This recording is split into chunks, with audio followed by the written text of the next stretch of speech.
Good day, everybody. My name is Paul. And I welcome you all to my tutorial channel. Which is basically to bring to you biblical education, which includes the biblical languages, Hebrew and Greek. But basically today I will be talking about the gospel according to Mark. I'll be talking about the gospel according to Mark. But before we go into the gospel according to Mark, it is very important for us to know that the Bible itself is divided into two parts, which is two testaments. So there are Old Testaments, there is Old Testament, and there is New Testament. So in the Old Testament, we have several books in the Old Testament and several divisions, which include the Pentateuch, and which I have explained in one of my videos. In Pentateuch, we have the historical books, we have the prophetical book, monarchical books, prophetical books, we have the poetical book, and the prophetical book as well, the major prophets and the minor prophet. But that's what we're going to today. I'm going to talk about the other parts, which is the New Testament. Basically, New Testament as well is also divided into parts. So the first part of the New Testament is the gospel itself. So there are four gospels there. Four gospels. We have the book, another section of the New Testament called the Act of Apostles, which is the Ecclesiasticus. So the church history. I want to talk about the church history. Then we also have the epistles.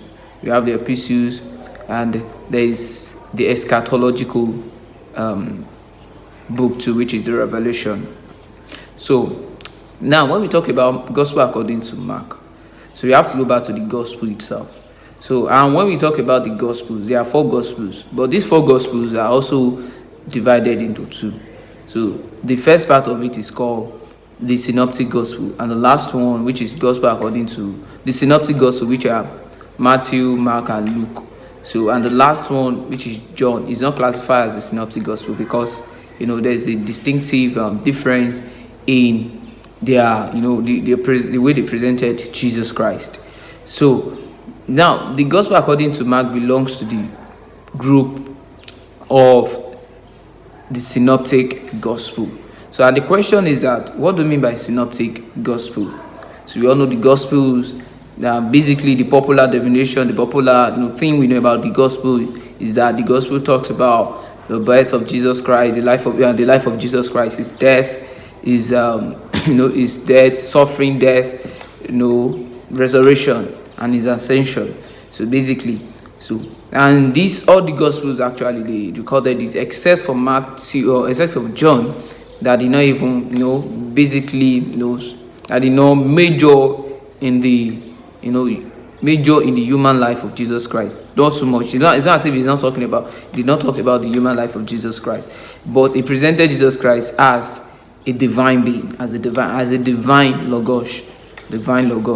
So now it is not part of the synoptic gospel. Back to the question: what is synoptic gospel itself, or the synoptic itself? So synoptic is basically taken from the Greek word synoptikos, which is divided into two. We have the first part of it is syn, which means it means the first part of it means to actually it means together. That is same thing. It means together, just like basically the word like synonyms. So basically it means together. And the other word is optikos or opsis. So which means to view, from the word sight. So which means to view. So we have to bring this together so we can call it to see together and to view together. Meaning, that's the meaning of synoptic. So it means that to see together, or to see from the same point of view. So why do we now call the first three gospels the synoptic gospel? So it is actually applied to the three gospels because the three gospels present a common view of the life of Jesus Christ. They have almost similar content, they have almost similar order, and they have the similar wordings. So they have similar, though they still have their distinctive nature too. There are still some differences in it, but basically these three gospels are referred to the synoptic gospel because they actually, they present a common view. They present a common view of the work, life of Jesus Christ, of the work and life of Jesus Christ. So that is why they are referred to as the synoptic gospel. So now let's move to the topic. The main topic is Mark, gospel according to Mark. So we are going to actually, do some studies on the Gospel of Mark. We are not going into the CJCs or something like that, but what we are basically going to do in the gospel in this course or topic is in this course or on this Gospel of Mark is that is what we call the literary appreciation and the theology. Literary appreciation and theology. So we are just going to do a kind of literary appreciation on it. Now we're going to carry out a literary appreciation, look at the authorship.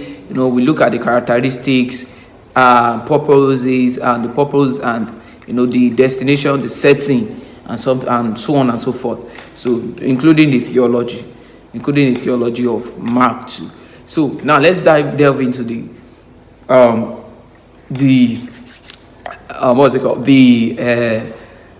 the general introduction, or the introduction to the general introduction to the book itself.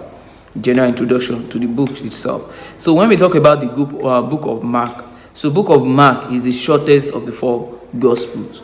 Is the shortest. So another interesting thing I would like to tell us is that book of Mark was one of the most neglected.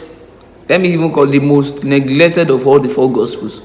So until the time of until the time of modern criticism, until the time of modern criticism. So why was this book this neglected? So it was neglected because they regarded this book as a mere abbreviation of the gospel according to Matthew, and some of the materials in Luke too. So just like abbreviation. That is what they are trying to say there is that, Mark actually, considering the size of the book, so they consider the book or the author of the book as someone who copied or abbreviated the work of Matthew and Luke, So they regarded the book as, as less important thing. So it was neglected. So when something is neglected, probably it was not used. So that is why they neglected the book. So now, on that note, again, so they believe that Mark copied, Mark abbreviated the work of Matthew and Luke. So, and if you look at the Gospel according to Mark, don't forget this. I said that the book is the shortest of all, with probably 16 chapters. With like 16 chapters. So it's the shortest of all books of the four gospels. Because if you look at the book itself, so the narration, some of the narration, we are going to find like few parables. We are going to find like few teachings of Jesus Christ. So what he basically found as his own concern was to present Jesus Christ as a miracle worker. So which we are still going to see as we proceed in this tutorial. So as we proceed, so basically it was neglected.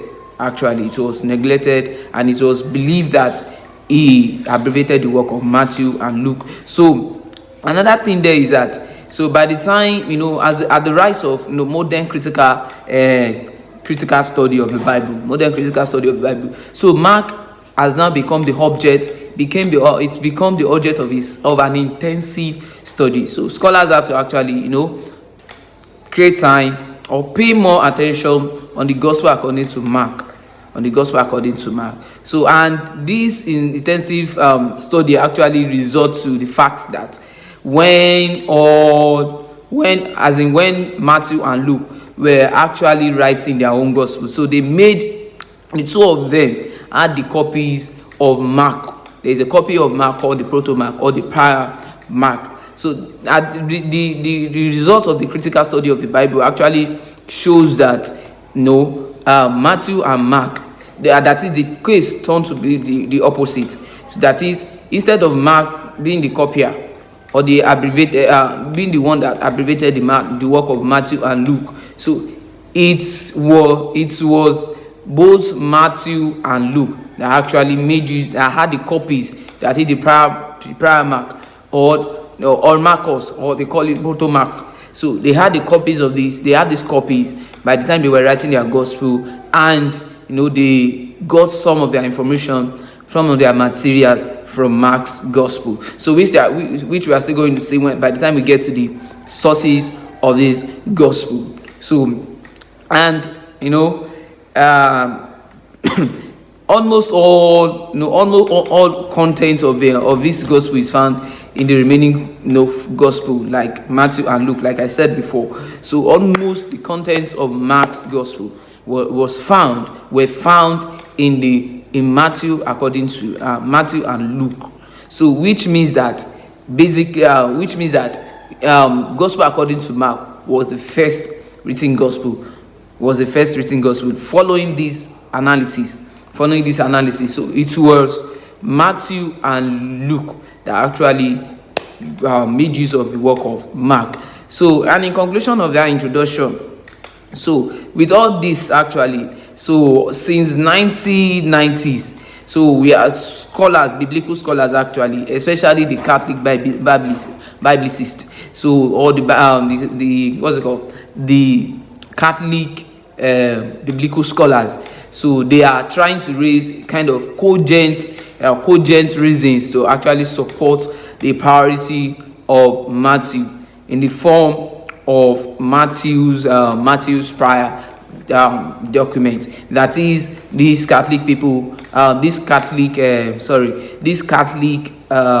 Biblicists, there are some Catholic Biblicists and some biblical scholars too, who are trying to raise cogent reason. So in order to support that Matthew was the first written gospel. So that is that about the quick analysis or quick introduction of this gospel. So from this introduction, our insight has been opened to what we are going to study in this course.